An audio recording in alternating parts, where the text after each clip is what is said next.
Eu volto a conversar com o nosso analista Theo Cury, que está participando por telefone. Ele que é uma figura com tanta penetração no Supremo Tribunal Federal.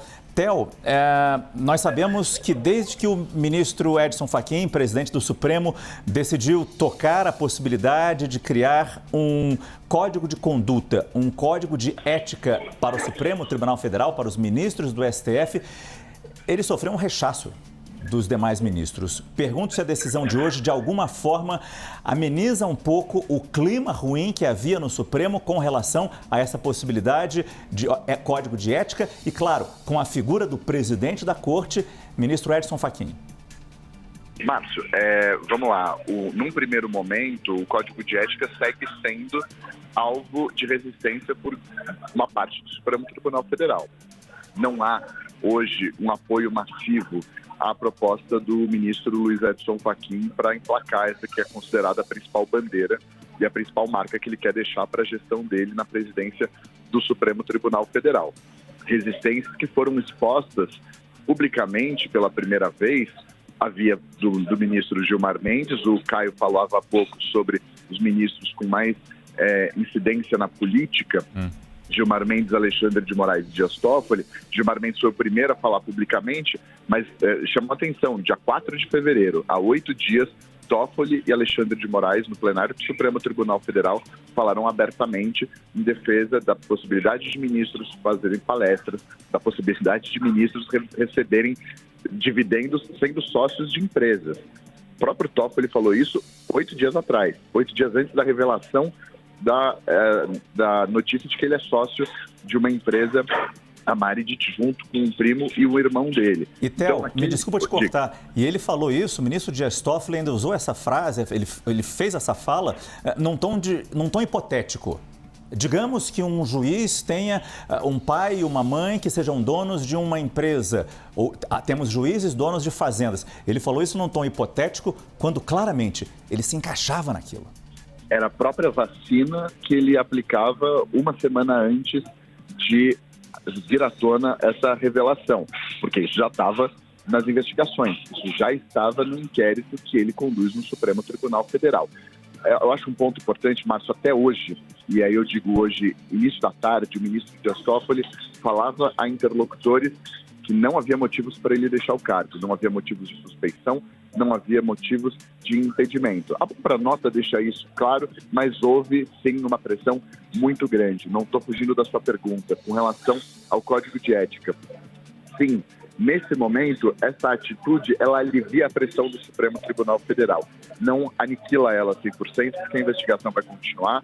O Caio Junqueira, o Daniel Rittner, ontem trouxeram informações aqui no Prime Time sobre as revelações dessas mensagens. Participação, menções, citações a autoridades com foro por prerrogativa de função, possivelmente presidentes de partido, deputados, senadores, o próprio ministro Dias Toffoli. Tudo isso ainda vai abastecer operações que devem ser deflagradas ao longo das próximas semanas.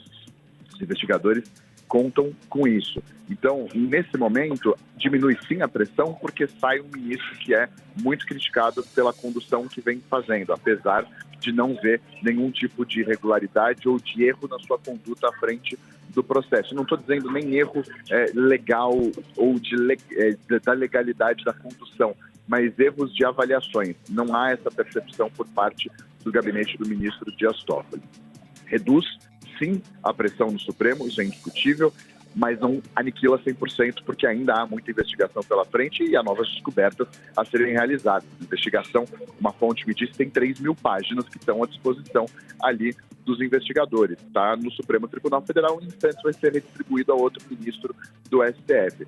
Agora, com relação ao Código de Ética, ainda nebuloso. Os ministros dizem que Fachin não tem a maioria que ele diz ter para aprovação desse texto. Há uma resistência cada vez maior a essa proposta do jeito que ela vem sendo elaborada. O que não ajudou, Márcio, o timing.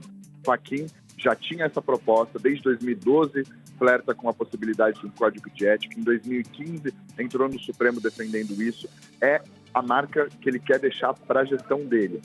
Acontece que, na semana em que ele assume o Supremo Tribunal Federal, ou algumas semanas depois, vem à tona a notícia de que Dias Toffoli viajou num jato privado para a final da Libertadores em Lima, no Peru, para assistir Flamengo e Palmeiras, acompanhado nesse jato, entre outras pessoas, de um advogado, de uma pessoa que é investigada no caso do Banco Mafra, relatada por ele.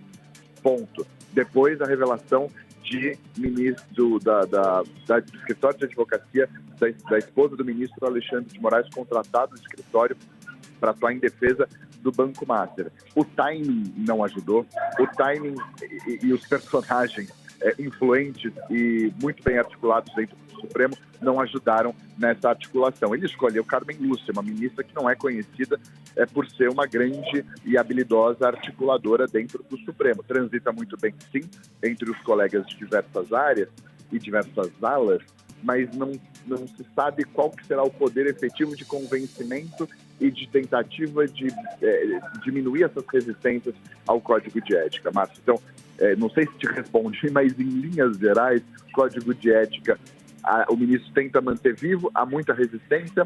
Uma ala do Supremo, Gustavo Lira e eu trouxemos essa informação, avalia que nem nesse ano, nem no ano que vem. E, sim, diminui sim nesse momento a pressão ao Supremo, mas não termina completamente.